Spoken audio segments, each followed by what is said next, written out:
Howdy, howdy, Sudevil here, and welcome to our top infantry units. I guess this is our bottom 5 infantry units between 401 gold and 600 gold. I will be doing a top 5, and then I'll be looking at where all the rest of the units rank in the middle.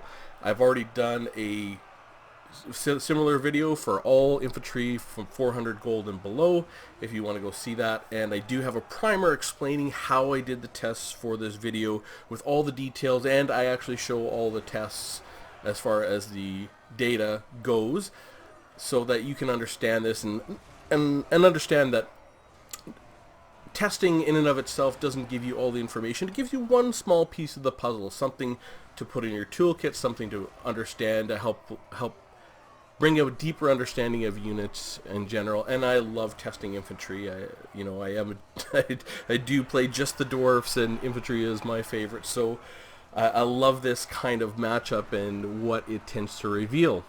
So we shall get going, looking over the worst 5 infantry units in an infantry fight between 401 gold and 600 gold, and we're going to start off.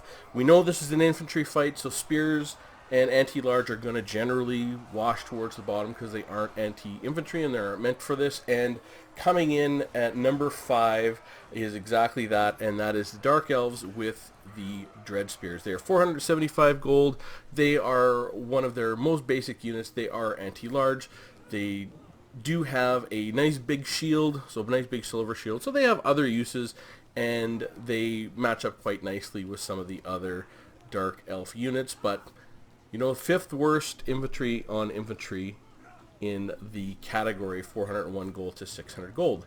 Coming in at number 4 is another spear infantry, which we'd expect down here, and that is the Eternal Guard by the Wood Elves.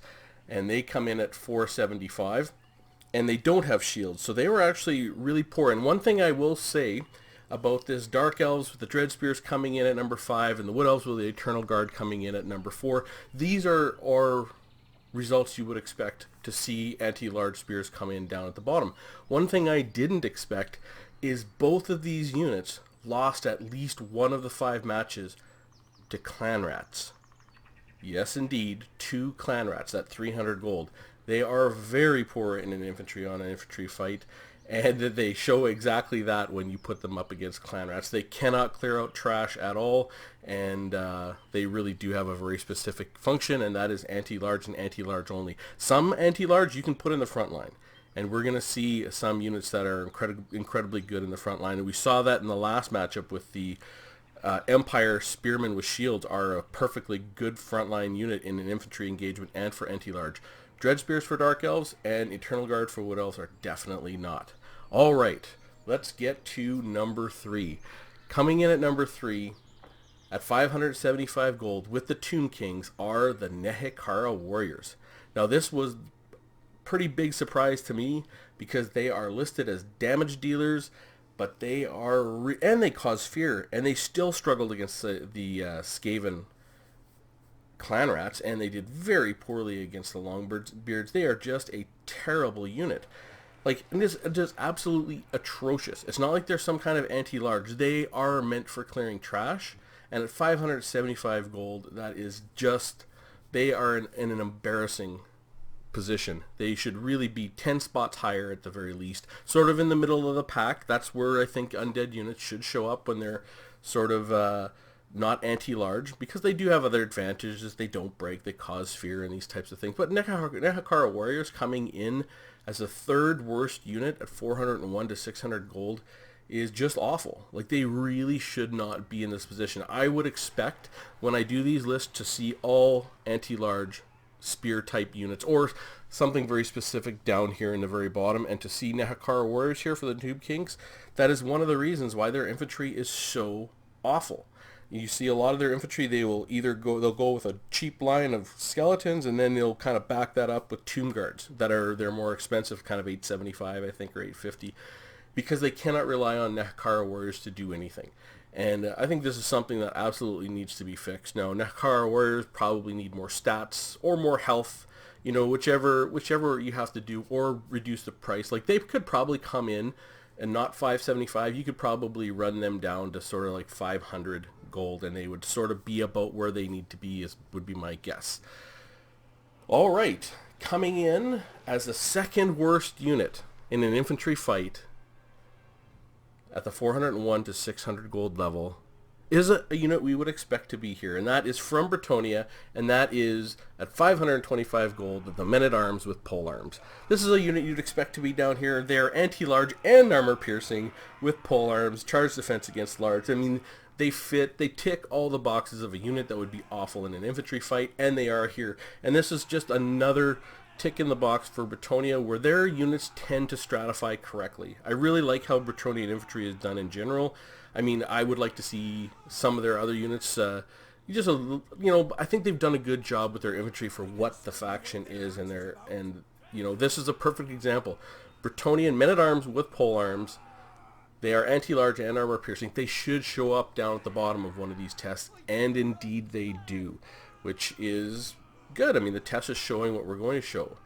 Now for the number one, the worst unit from 401 gold to 600 gold.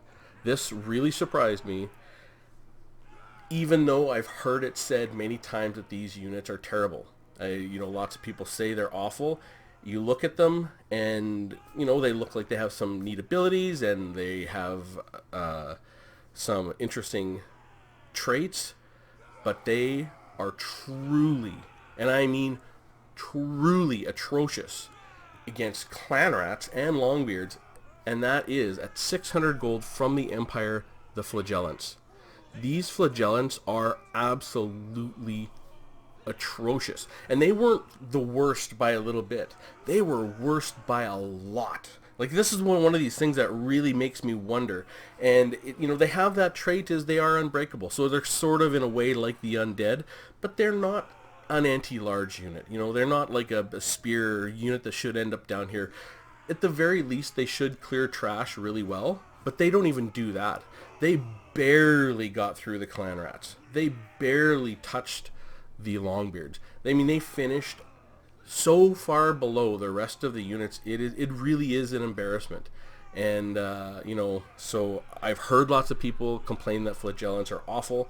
Now, I know there was a time where they were overtuned and they were amazing, but they definitely need to be bumped up. I find that Empire infantry on a whole is all sorts of messed up, and this is just another example of it, where they have their very best unit at 400 gold and under is the spearmen with the shields. Like, you're getting anti-large and a shield for a unit that does very well in an infantry on infantry engagement, does better value than a swordsman, and pulls better value than the base spear with no shield. And you come over here, and a unit that really should be clearing trash quite well, the Flagellants, they are the absolute worst.